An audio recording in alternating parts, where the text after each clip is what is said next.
Hello, we are here. This is Mayday, the Handmaid's Tale podcast. Justin and Tiana here with you, and today we have the honor of interviewing costume designer for the Handmaid's Tale, none other than Anne Crabtree. Anne, how are you doing today? I'm great, and I'm so excited to be here.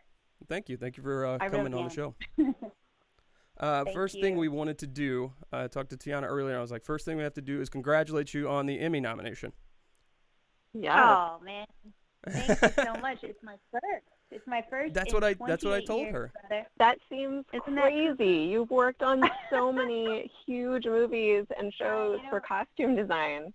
You know, I mean, I was going to say I agree, but I do and I don't agree, because it's like, how many people get nominated? Not many, and yet 28 years sounds like a long time. So yeah. But Pan Am, Masters of Sex, yay. Westworld, these are well known and revered for their costume design. I was going to say, it was interesting to me when I looked at it. I was really surprised. I was wondering if the internet had their stuff updated, because I could find the Costume Guild nominations, but not your current nomination for the Emmy. So I hope they get that updated. Yeah. And then I'm not sure. I thought it was interesting that I had a question about the Westworld situation, because Westworld is also nominated for Emmy, and you worked on that show, and I thought you were the lead costume designer. But is that not the case, or is this like a crediting issue? Well, it depends. It depends on what you say lead. So I love Westworld. I've loved it since I was a kid, and that show was a beautiful experience. I did the first season, the whole of the first season. There was one designer who did the pilot, who's been nominated. You know, I did. It's a long story. Often when you do a pilot, you have to reshoot a lot of it because of change of cast or that sort of thing. So I was a big part of the pilot, and how, what was shown. And then for the second episode of the first season, the production designer was nominated, but I wasn't. So that stung a little bit. But I got a beautiful email from him, Zach, who said, I wouldn't be nominated without your costume. So it's just a weird, who knows how it all works, folks. I am new to this, and I have no idea. But yeah, it was interesting. Handmaids is good. we were going through. We did our little some mini episodes of our podcast for the Emmy nominations when they came out, and it was interesting how some of it works, because you get nominated for, like you're saying, episodes. So you're nominated for the pilot per se, and not anything else. So that makes sense now that you explain it that way. Let's get into a little bit of the Handmaid's Tale stuff, because I know you've been interviewed a bajillion times, which I think is awesome. Let me ask you that question first. Is Hulu seem to be very insistent on putting you out front, I think, because the costuming for this show was so important and went beyond just like the look, but also was kind of a plot point and a driver of the story. How did that feel, and is that any different than other shows that you've worked on in the past? That's a really very, very well put question. So, nothing changes in terms of the work that I do. I was thinking about this after getting nominated. I said to one of my best friends, who is someone that I mentioned as someone giving me my first break in the business, and he called to say congratulations, which meant a lot. And I said, what's weird? I was excited for the first hour, and then I realized I'm still going to always work the same way. You know what I mean? Like, whether a job is smaller or larger, certainly the story is small or large, period or present day. Every studio wants you to do your best, every company that you work for. And I think the big difference with Hulu is Hulu didn't give me any rules, which is astounding.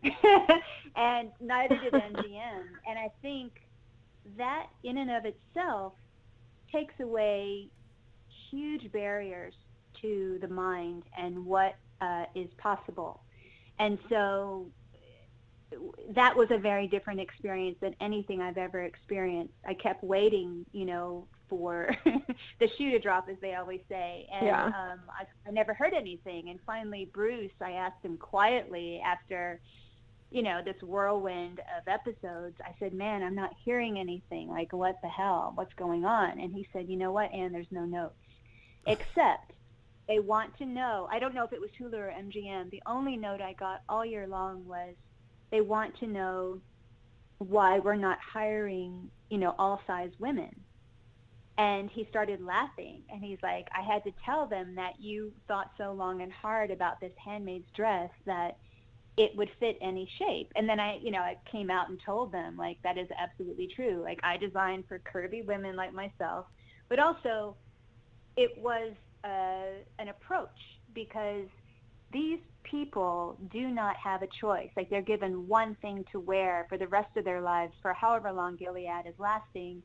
And it's the least the commanders could do when designing a dress for them. Handmaids. Like, okay, sister, you're going to wear this forever now. Like, it can be ugly, it can be pious, but it, just design-wise, if I am Joseph Fiennes and creating this idea, I don't want to waste time and or money.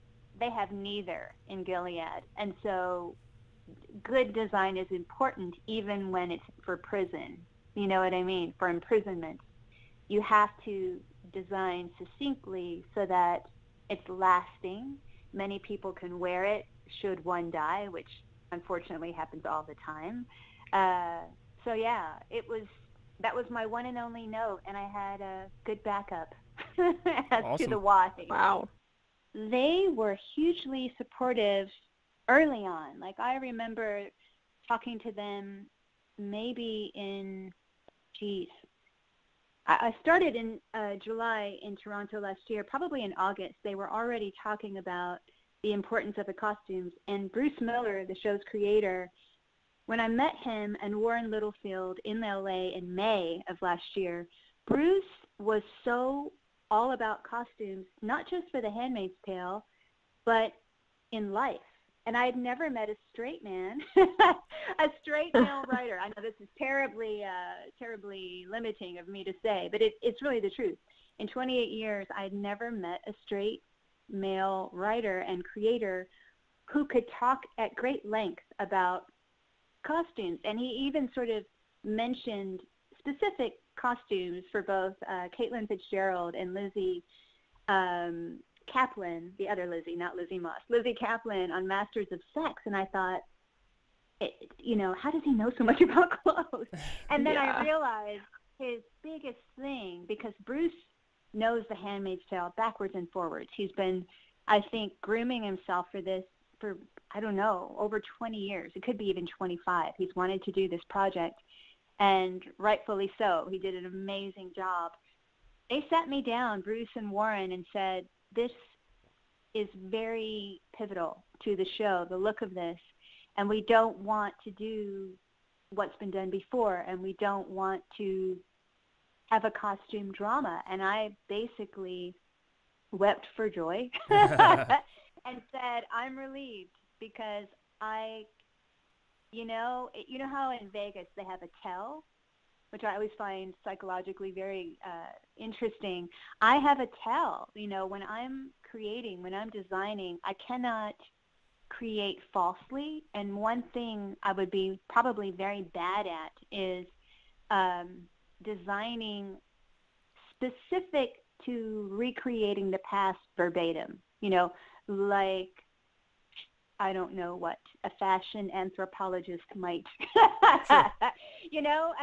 My brain just sort of wants to veer off in other directions. So I said to them, truthfully, I think I'm your girl, because I don't have an inkling of interest in creating a history of costume on the screen, because it's already been done. It's been lived. What I want to do is do something modern. And that was the key, the kind of nucleus for the three of us sitting at that moment. I think it was like an over 2-hour interview. And really, it was like three kids sitting down in a circle saying, what are we going to do that's so new? What are we going to do that feels like today? Because the story is about today. I think Tiana can especially attest. She's a visual artist herself. And so I think she can attest awesome. to that creative process and not wanting to rehash things. Yeah, you It's can't hard, be new all the right? time. Nothing is really new. but like you want it to feel fresh. You want it to feel specific to that thing, to that event. That's right, Tiana. And I think I'm speaking to your artist now. I think that even though we all know that nothing is new, and, you know, history has shown us that visually, I feel like, I don't know if you feel the same way, but I feel very strongly, you know, I don't watch certain things. I don't want to be influenced in my work and in any specific way. I want it absolutely to be true to story, but regarding that, I often go to very strange places for inspiration that have nothing to do with clothing, because I want it to be freeform and new and a different take on things. Yeah, and looking outside of the medium that you're going to be working in can be just so freeing.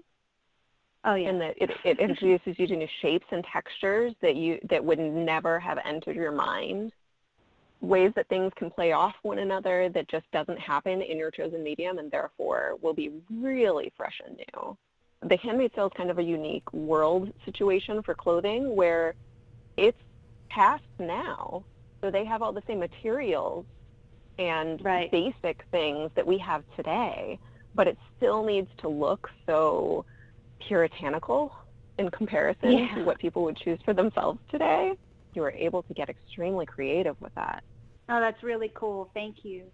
I'd like to get into the aftermath of the Handmaid's Tale, the Handmaid's outfit specifically, costume.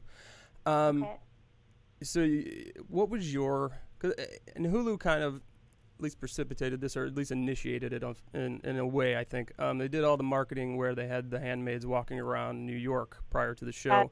And South by Southwest. Right, and South by Southwest, correct. And subsequently after that, you've seen, I think the first one was in Texas, where the women's group was dressed as the handmaids and went to the Capitol to protest.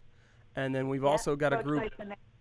Yeah, we've also got a group here in Missouri that I think was probably the next one to kind of latch on to that, and they're doing things currently. It was. And so what I would like to know, two things. One, I know that doing some research for this, there were a number of your costumes that, for shows like Pan Am and Masters of Sex, that actually people in fashion designed around what you've created and made a whole fashion line. But this is a different ballgame. So this is something that you've created that has gone beyond the scope of the show, beyond the scope of the fashion world, and is out in the real world with people latching onto it as a way of protest. And mentally, what is that like to see that, and how does that just make you feel? You know what's crazy? I had to stop because I was getting emotional before answering, which is amazing, because the first time the thing in Texas happened, Pro-Choice America, NARAL, happened, I mean, immediately when I came back from Toronto, finishing the season in February, I think it happened a week later, I designed the dresses and the handmaids looks that you saw for Hulu that happened all around the country. And subsequently, NARAL, Texas, contacted me to say, how do we go about this? We're going to protest in the Senate. And we had a conversation about the how. I couldn't help them legally. You know, when I saw that happen a week later, it was so fast. And I think the emotional impact, it's almost like post-traumatic stress, but let's think of a positive term for that, you know, like that's symbiotic with the same feeling. It's it's a long-lasting kind of punch to the heart in a good way, because it was my reentry into the States after being completely worried for 7 months in Toronto as to what was really happening here on the other side of the pond. We were creating our story, which was so parallel to real life, you know, very, very emotional. And I just met with Bruce Miller and Warren Littlefield last week, and I thought I was the only one who was sort of destroyed, lying, you know, in fetal position in my apartment when I got back, but that we all were, including the writers, you know. And I think it's, anytime something is so close to the bone, it will have a long-lasting effect on your life. And if you're lucky enough to be an artist to feel that, you're so friggin' lucky. And for me to have created something that was so all about disengaging women, stripping away their power, having to do that for work, it was very emotionally taxing to be that person and to design with the idea of hindering women. For that to turn into a symbolic costume of freedom and power I can't even describe it. It is so beautiful and fulfilling. And, I can't take 100%. I can take, pride in that it came from my brain, but certainly I didn't write The Handmaid's Tale. The wonderful Margaret Atwood did that years before. And to be a part of that, I don't think I'll ever forget it. Like, not ever. So a little follow-up, and I was telling Tiana, we're kind of, our podcast and you are kind of reaching each other at a sort of serendipitous moment, because totally unrelated to you, I had contacted NARAL here in Missouri, because they were, so tomorrow they are doing a Handmaid's protest. Oh my so God. what I wanted to do was to say to you, if you could speak to these women who are doing this, what would you say to them if you could just point blank speak to them and say, here's what I would love to say to you about what you're doing? Wow. You're going to just have a whole podcast full of, me crying the entire time. Now, here's what I want to say. Okay. Listen, I just drove cross country literally not even a week ago from Georgia to here and went through Missouri, and I wish I could just stop by. I'm not even kidding. Like, I always seem to be in the wrong place when these things go down. But anyway, I want to say to them that they are hugely inspiring to me as a whole group for the United States and specific states. But, when their protest happened in Missouri, I was putting together a exhibition of my clothing for the Paley Center in Los Angeles. And, we had to do it very quickly, and it was like heavy lifting and blah, blah, blah, and trying to throw it together. And I happened to look, on Twitter, their protest came up, and I fell to the ground crying because it was so moving that this was happening and that people were utilizing the costumes as a means of protest and a means of power. And that's what I want to say to them, that it has touched me personally, a lot of the issues, including, right to abortion. And I was a young girl in New York who had to have two because of no insurance. And the first one was at Planned Parenthood, and they really helped me. And the second time was not, and it was really dangerous. So I wish I was protesting with them. The issues have touched me 100% personally, back in the day and today, as a woman who is multiracial with an immigrant parent, with many, many friends and family who are in the gay and trans community. And I don't know. I'm just so moved by all that they're doing. And I applaud them wholeheartedly and support them. That was beautiful. I mean it. So you dovetailed there right into something I wanted to talk about, which was the biracial Japanese heritage thing that I wanted to get into a little bit.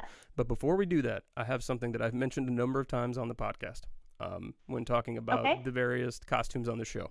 And it bugged me all the way until the second to last episode, I think, when I finally realized that it was actually a thing. And that was the high heels for the wives. Because I noticed it, and I don't know why I noticed it, but I noticed that, like, Serena Joy, well, with Yvonne Yashrovsky being a fairly tall woman to begin with, was towering over everyone. And I was like, okay, she's tall, but that is really tall. And I was like, is that a thing? I just can't tell. And it's not something, the shoes aren't anything that's addressed. But when it came to, I think, the 9th episode, when Janine gets sent to her new house. Yes. When they walk into the bedroom, right before they get onto the bed, whatever the wife is, she steps out of the heels and drops about 6 inches. And I was like, yes, it's real. Okay, so I need you to tell me if I'm making that up and I saw that and it's not real, or if that was intentional. I was there every day on set. I have seen 100% all of the dailies. I have only in full watched episode 1, 2, and 10, only because they showed it at an event where I had to talk about it afterwards in New York for Vogue magazine. 3 through 9, I was so emotionally disturbed after watching 1 and 2 that I knew I had to and should watch it for the press to see how it was edited, how music changes the mood. But it was too close to home. It emotionally disturbed me at a time when I had just come back. I have not seen 9, which is one of the most seminal episodes and got nominated, also for an Emmy. I am going to have to binge watch 3 through 9. I'm probably just going to binge watch all of them. But believe it or not, Dorothy Fortenberry, who is one of the head writers for season 1 and season 2, when I said that to Bruce and Warren talking on season 2, she said, don't do it. She's like, I watched all of season 1 as a binge watch before we started writing. And she said, she was a mess. She was in the corner, like in pieces. And that's someone who helped write that show. Wow. So you can see it has this effect. I sure do wish I hadn't done it just one day to watch the show and see what people feel and or take from it. So I'm so interested that you caught that. I will say that the idea of heels, I never wanted a super high heel, and I will tell you that shoes became a real issue in Toronto because we had so many I can imagine. of individual tribes, and a lot of them had to be painted to be a certain color, especially the teal. You go try to find 100 pairs of teal shoes in one city. But for Yvonne, yes, I utilized her towering height. Also, Ever Carradine, who plays Naomi Putnam, who is actually, she and her husband are the most in charge. Serena Joy and Fred are one step below, but still more powerful. Anyway, I utilized everything in the body. Being from the South, I remember this kind of woman. She was my kind of second mom, Ona Gibbs. And she was rail thin, she was an artist, and she wore heels. And she would walk really defiantly loud in a way that my mother, who's Okinawan, would not in heels. And she said, you should be able to hear a strong woman come in the room. And I'll never forget that because I was, 15 when I met her. And she passed, when I was 21 or no. I might have been closer to 25 when she passed, but she left an indelible mark on me as a woman and what makes a strong and a weak woman. And I'm sure I threw her in to Serena Joy and the Commander's Wives 100% when I'm designing. And a lot of it's in a flurry, and a lot of it is, 3 and 4 episodes at a time, which is cuckoo. Right. It is so by the skin of your teeth, as they say, and by your absolute gut. The decisions have to be made that quickly, and you can't go backwards because you have no time. So I honestly don't remember. It's okay. Well, and your reasoning for having not watched the show is probably shared by a lot of people because interacting with people for the podcast on social media, I know one of my favorite things to do is to go to Twitter, and I'll just search for the phrase starting Handmaid's Tale. And so I'll find people that are just starting, and I'll be like, well, what episode are you on? Because, those first 3 really set the tone and really paint the portrait of the horrors of Gilead. And especially with the ending of episode 3 with Ovglin and the genital mutilation. Yeah. I always like to point out the fact that, you're on episode 2. Well, let me know when you get to episode 3. And that's what everybody says. Right. Oh, that is why I didn't watch it. Yeah. And I will tell you this, though. And I've talked to a number of podcasts. We talked to an Australian podcast called Deviant Women, which are great. I can name check them. Yeah. And we did some mini episodes because the show has just been released this month in Australia. And so we did some kind of bios on the characters and Margaret Atwood, and I was telling them, this show is disturbing, which is saying something in 2017 with what you can do on TV. And I said, but it's not disturbing in a Game of Thrones gory for the sake of gore kind of way. It is all in your head. And I think that's where the worst of the things happen, you know, because you can imagine something worse than probably what is really going to happen. So That's you right. saying that and not having watched it makes perfect sense. So don't feel bad. Okay, good. Thank God. Because I run into a lot of people, especially on social media, who are like, I had to stop for a little bit because it was too much. And I get it. So you talked about being from the South. So I know you were raised in Kentucky. Is that correct? Yeah, it's true. Yep. And so not too far from us here in St. Louis. So not that far at all. Yeah. And you're very upfront, like you just were, about your biracial heritage. I know your mother is Okinawan. Now, you've made a distinction between Okinawan Japanese and Japanese in previous interviews that I've seen. I was just curious for those people that don't know what that distinction is and why you made it. Well, here's the deal. My mom, if she ever listens to this, will probably kick me under the table because, you know, certain people of a certain age might say they're Japanese if they're from Okinawa, because that's just how they were raised to do that, to be proper. And yet Okinawans actually have a different DNA than the Japanese. It's so far from the mainland. It's the last island from the mainland that I'm trying to remember. It's sort of 4.5, 5 hours from Japan by plane.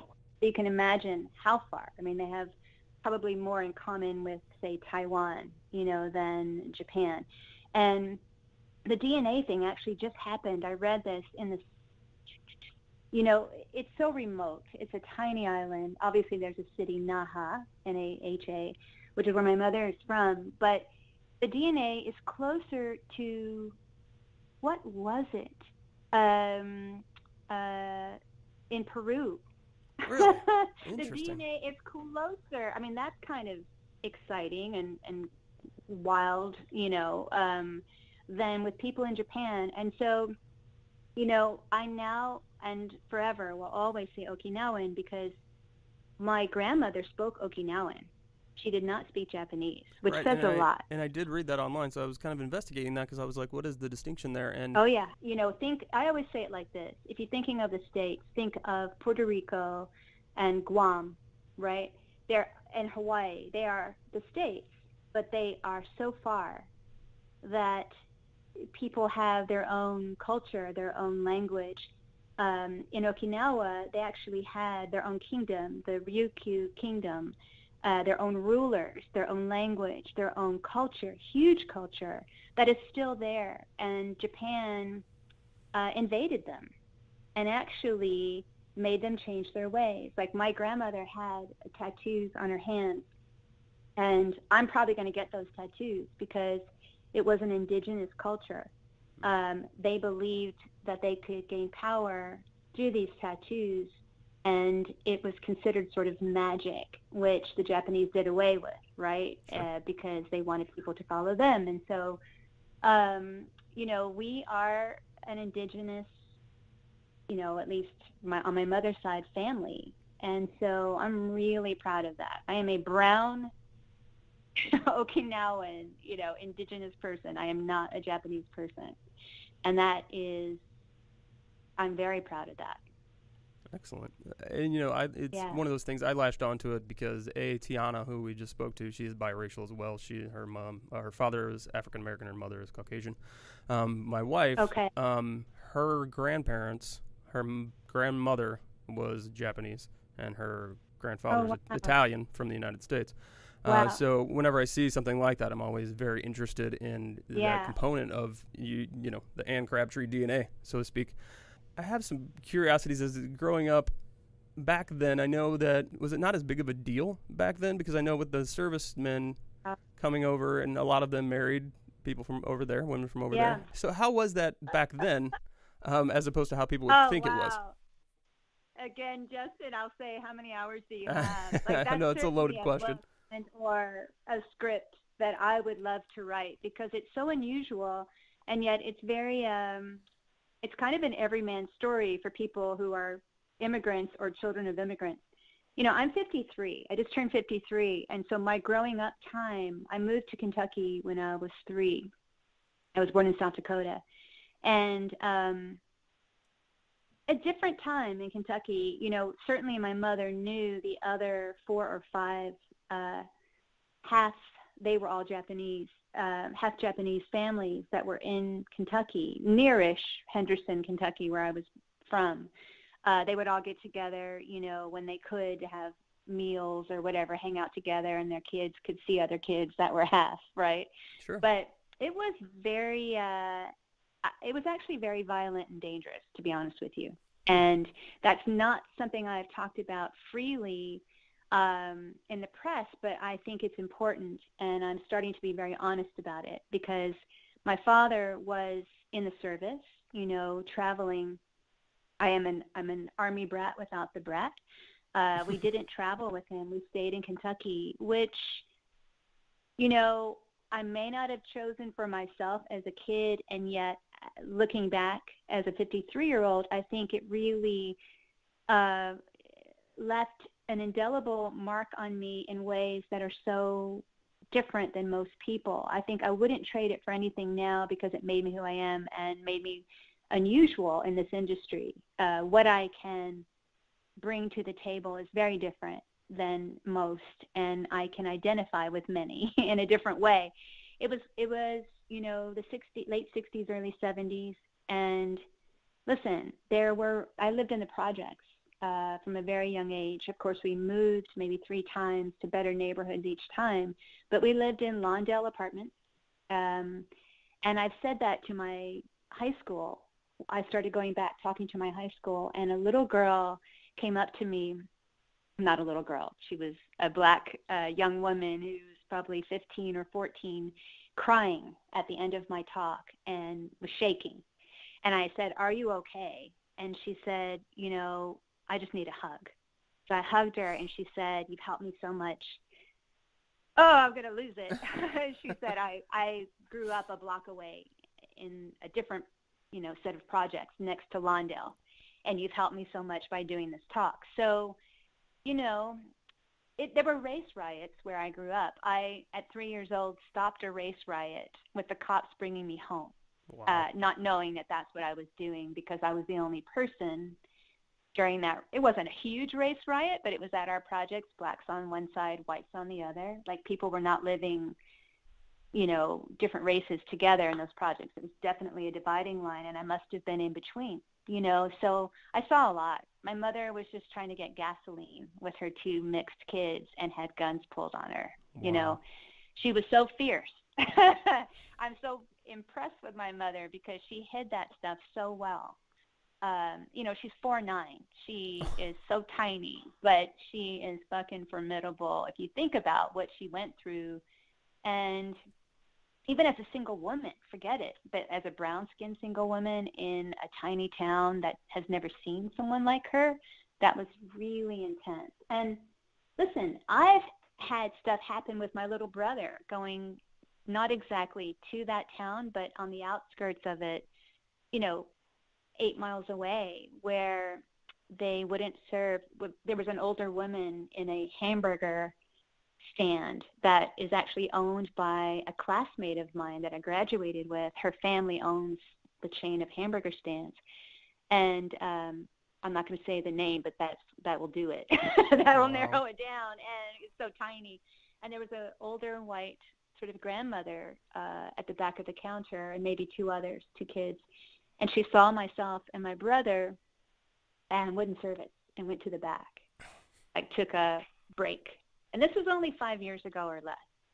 So that sort of tells you, in this age that we're living in today, you know, all the confusion and the turmoil that our own Gilead commander is stirring up, you know, it's going to be the same as when I was growing up in the 60s and 70s, and it's really disheartening. And all it makes me want to do is have a stronger voice and to be very honest about that stuff and combat it in any way that I can. Absolutely. For youth that are coming up. Absolutely. And I think, you know, when you're in an industry like the TV and film industry, I know sometimes the default stance of productions and companies that are trying to get people to buy or watch their product is to kind of take no stance. with political things and all of the, hot button issues. So it's refreshing to hear you say that. And I think what this shows is that it's getting harder to not take a stance, I think, the more stuff that comes out. And, I've been lucky. No one stopped me. Right. And yet I don't think I would be able to not tell the truth. What do I have to lose? Is my saying. And there's a lot that not me, but other people have to gain from the truth. And I think that whether people say what their stance is, they certainly have deep-seated feelings, whether for good or evil, positive or negative. And I think it's always best to tell the truth no matter what. I often think I shouldn't say certain things to sort of preserve my parents' their well wishes and their community. And yet, I often wonder if I've always kind of been the truth teller in my family and always the person who just said what was what. But I wonder if within all my friends, black and white, growing up in high school, I don't know if I told them the truth about many of these things because it's not stuff that you talked about in the South, and certainly not in that time. And now I don't care because I feel like it's important and people need to know how to circumvent that in the future and not have it be a thing and not have it be the norm, There's no need for it. And we're already going to be in trouble with the way our president is rolling. And I just feel like, I don't know. As I said, I completely the truth is everything. Yeah, there's no point anymore in really couching it or holding it back. It does more harm than good. And Nobody wins. Right, nobody wins. And I think it's just trying to get past this point of there's a lot of these people that, there's a lot of this almost like in Handmaid's Tale, which is like we were asleep before. Like people are just like, oh, it's not that bad. Nothing's going to happen. But you and the other people who are biracial or have minority racial heritage have seen how all this stuff goes down and what the effect of it truly is. And being in the majority, you don't always see that effect. So I think you're more apt to be like, oh, stuff happens. So again, I think it's just raising awareness and keeping the word out there so that people finally will wake up somehow. I agree. And I want to say that I recently, within the last 2 weeks, read something that a beautiful, strong, good writer, a Jewish woman writer in New York, Fran Lebowitz.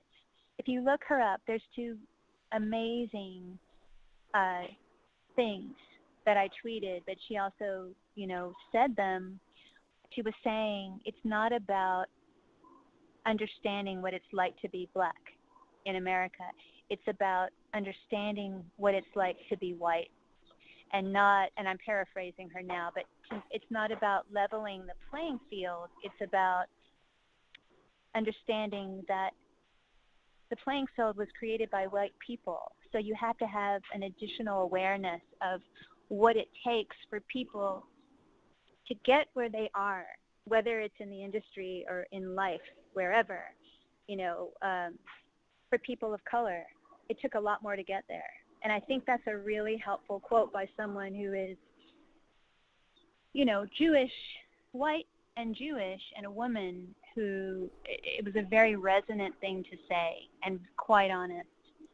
And I loved it.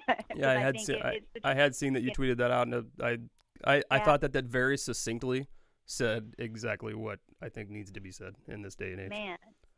So that kind of dovetails a little bit into with the evening of the playing field. I wanted to get your take, if you don't mind, on some of the controversy over Asian and Japanese things that are happening in Hollywood as far as opportunities go, and actors go. Yeah. I wonder if that would be something you were okay with discussing. I'm always okay with discussing everything. Excellent. I'll be honest. I tend to be at work a lot, for better or for worse. I'm always constantly working with, little downtime. And the short amount of downtime is when I cram in what's happening in the world. Now, of course, I've been aware that there have not been, Asians in Hollywood represented as well as any of the other groups. it of course bothers me. I'm not going to lie. I have not. I don't know if you want to talk, specifically about certain films that are coming out.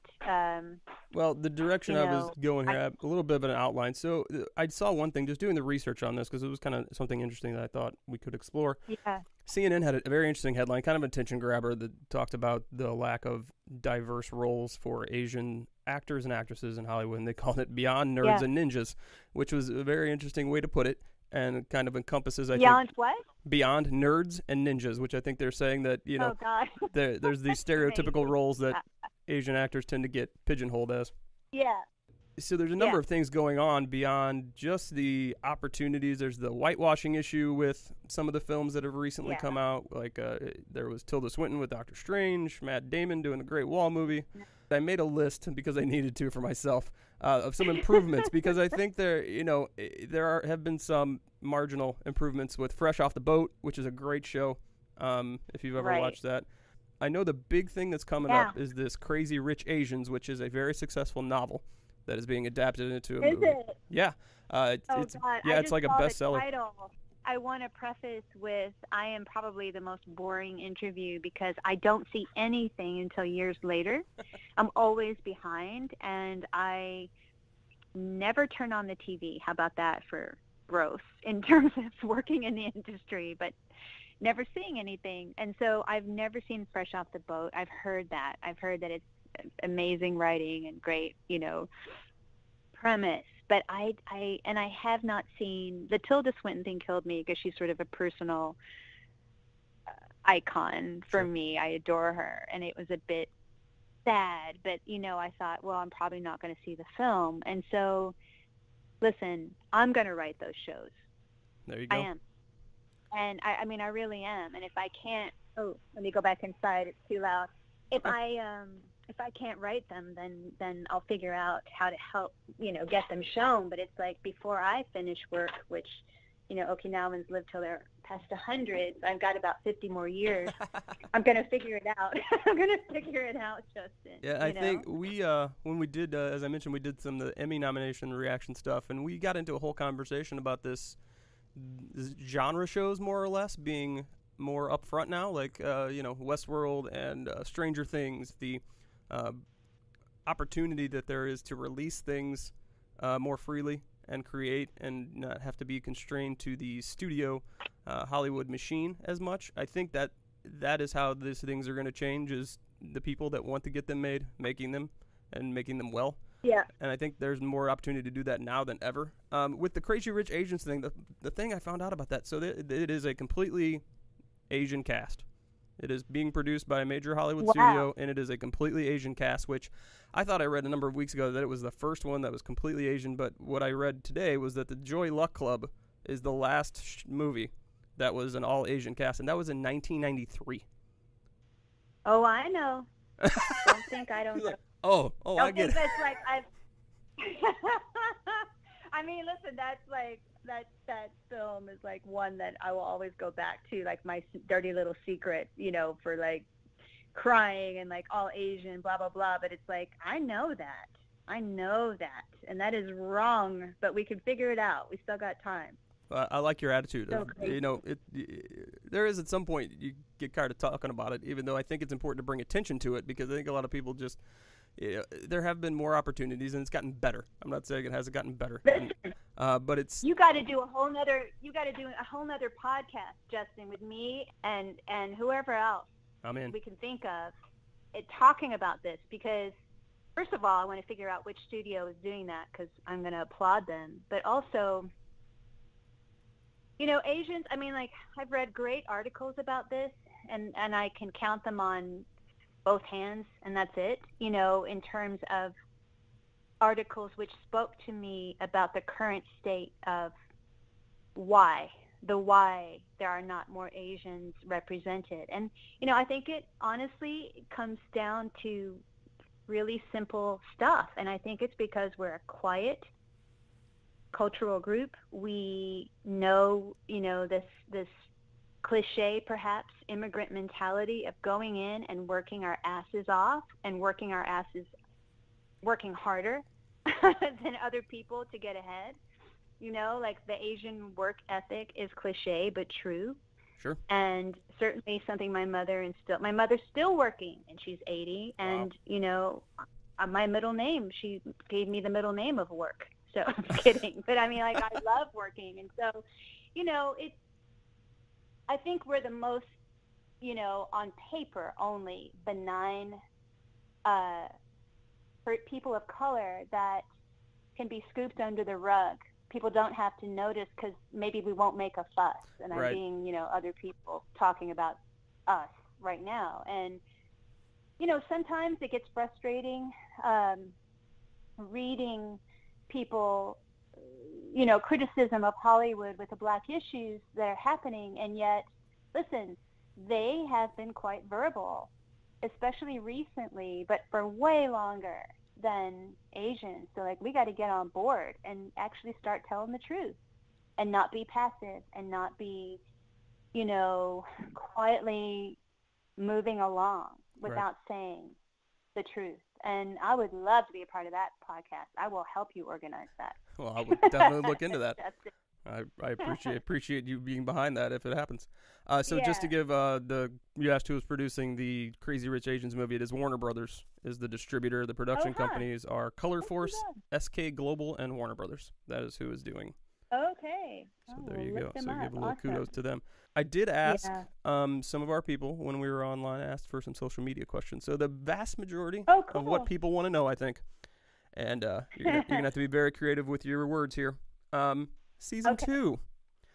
Everyone wants to know about season 2 and what, especially with you specifically, what you'll be able to do now that you're not necessarily constrained by things that are known in the known universe of Gilead. Okay, you're going to hear radio silence now. I can't tell you anything. And that's fair. No, I mean, I really can't because I was only verbally told a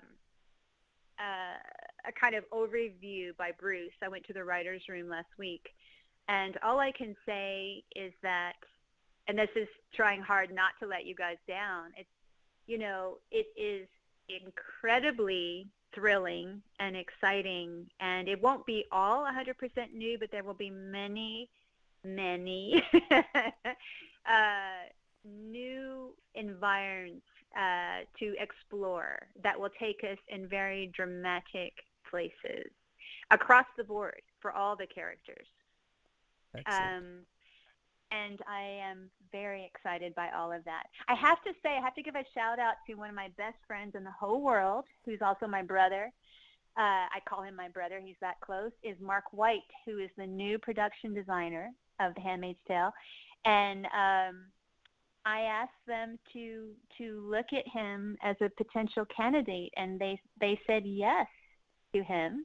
So he is in Toronto now, working on those secret scripts, and we hope to create a beautiful, you know, symbiotic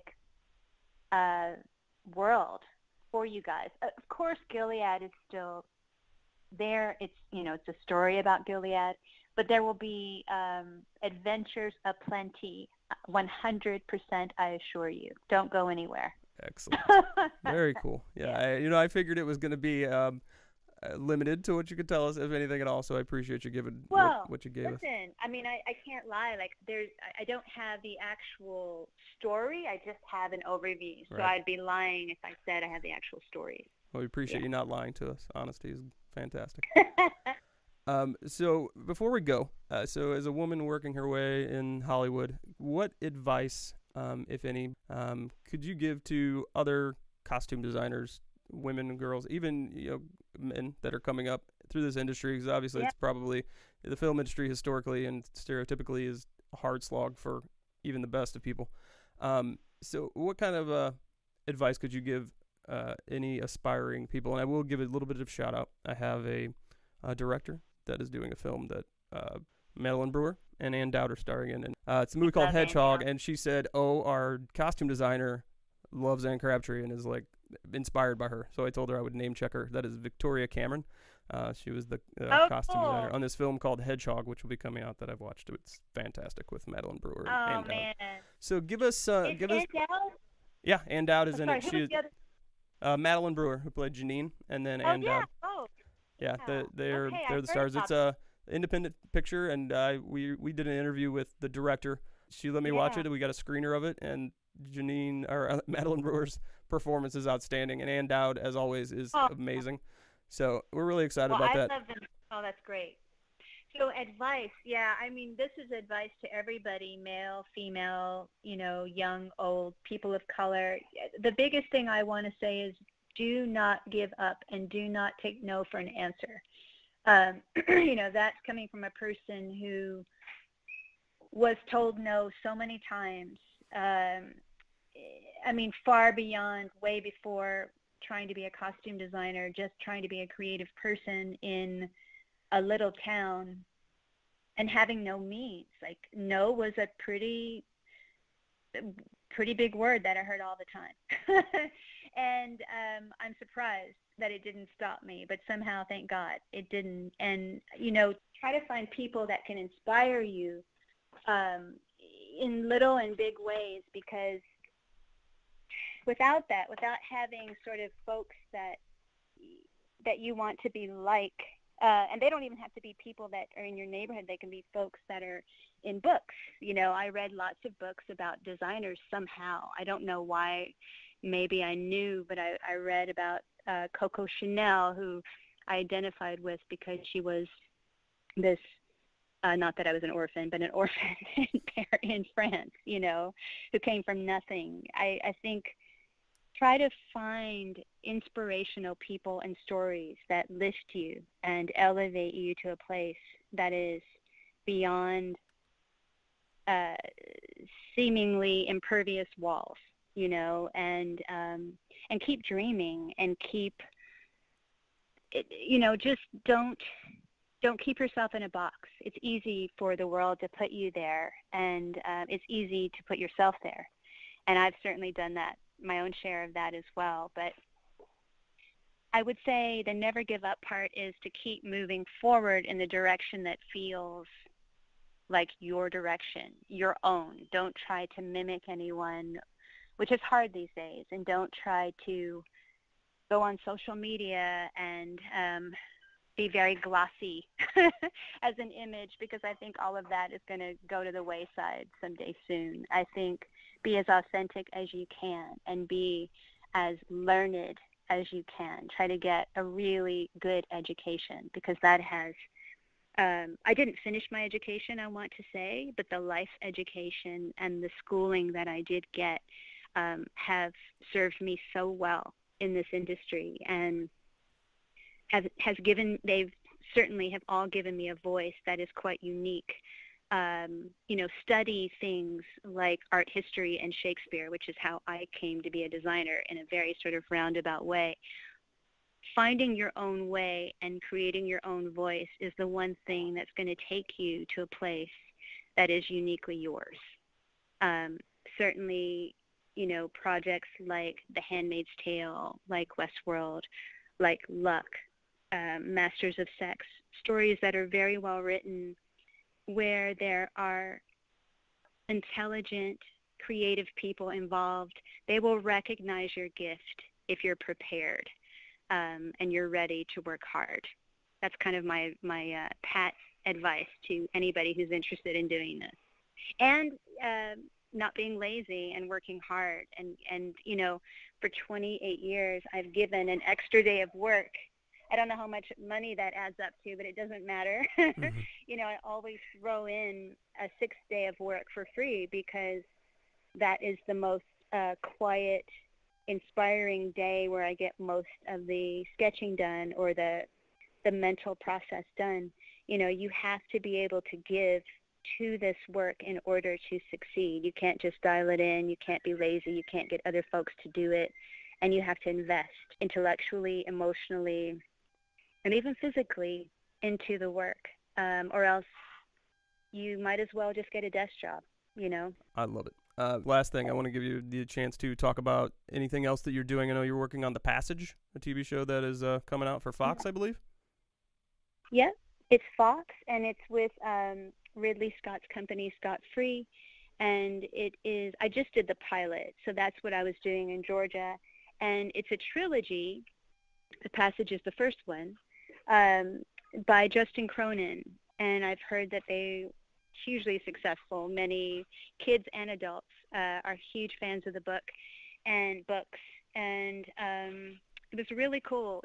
Director is Marcos Siega, and the show's creator is Liz Halden, and they both were beautiful people to create with. It's another dystopian story that focuses on present day and then 100 years from now in the future. Oh, wow. And the protagonist is a 10-year-old girl who they cast this young, I think she's actually 10, and she's playing 10, Sanaya Sidney.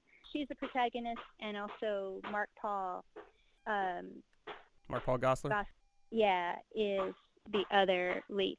And it's phenomenal. And I want to say that Mark Paul is actually a Hapa like me. He's Indonesian, Dutch, and white, and Really? And German. Yeah, and we found that out together. So there we go, Hollywood. You're doing something right. There you go. That's awesome. He's one of our leads. Yeah. So that's what I worked on in Georgia, and it should come out someday soon. And I think it's going to be super cool. And it talks about the breakdown of government and kind of an experiment gone wrong, and it's about survival. So it's a whole different kind of dystopian than The Handmaid's Tale. So I looked up Sanaya Sidney, as you mentioned. She's the 10-year-old actress Thank you. in this. And Help me out. Yeah, Let's she go. most recently did both Hidden Figures and Fences. So, not there you go. Not Oh a my bad, God. not a couple bad films to have on your resume if you're 10 years old. When you're 10, and she's phenomenal. She's really a real little girl and an amazing actress. It's really cool and really scary. Excellent. All right, well, Anne, I appreciate you taking the time once again, and really appreciate you sticking around and talking to us for all the various subjects that we've just talked about. We cannot say enough great things about your work on The Handmaid's Tale. Thank you so much, Justin. It's really been a pleasure. Once again, this is Justin with Mayday, the Handmaid's Tale podcast. We were speaking to Anne Crabtree. So for Tiana, who joined us earlier, I want to thank everyone for listening and thanking Anne Crabtree and all the folks at Hulu for helping us put this interview together. And we'll talk to everybody next time. Thank you.